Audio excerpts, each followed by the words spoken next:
সুপ্রিয় দর্শক মণ্ডলী, এটা হচ্ছে মহিপুর খেওয়াঘাট। এখান থেকেই আমরা কুয়াকাটা আগে যেতাম, আর এটা হলো শেষ ফেরিঘাট। অবশ্য এখন আর এখান থেকে ফেরি চলে না।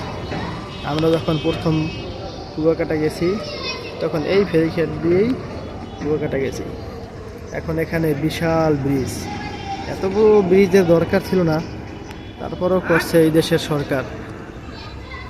ওই পার থেকে আমি ব্রিজে উঠলাম, তো ওই পার থেকে এপার যেতে আমাকে 5 টাকা দেওয়া লাগছে ভ্যান ভাড়া। এত বড় বিশাল ব্রিজ, অথচ নদীটা কতটুকু, এর 4 ভাগের 1 ভাগ ব্রিজটা দিলেই হতো। তারপরেও এত বড় বিশাল ব্রিজ করছে ভবিষ্যতের জন্য। যখন বড় কোনো ঝড় বৃষ্টি বন্যা হয়, তখন নদীর পানি অনেক উপরে উঠে যায়, তখন যেন নিচ থেকে ট্রলার জাহাজ খুব সুন্দরভাবে চলতে পারে। এই জন্যই এত উঁচু করে বিশাল বড় এই ব্রিজটা তৈরি করেছে কর্তৃপক্ষ। আর এই হলো মাছ ধরা ট্রলার, এগুলো প্রতিদিন সমুদ্রে চলে যায় ইলিশ মাছ ধরার জন্য, সামুদ্রিক মাছ ধরার জন্য।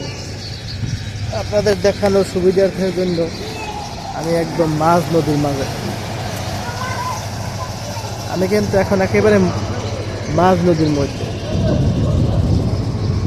যেমন আমার ওই পাশে কিন্তু একটা জাহাজ, দেখুন। এটা হলো মহিপুর বাজার। ওই তো ওই পাশে ধানের আড়ত।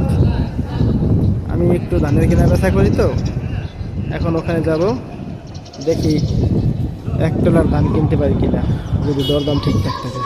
ঠিক আছে বন্ধুরা, তাহলে আজকে এখান থেকেই বিদায় নিচ্ছি আমি। সবাই ভালো থাকুন, সুস্থ থাকুন, মহিপুরের ভালো মাছ খান, তাজা মাছ খান, আসুন।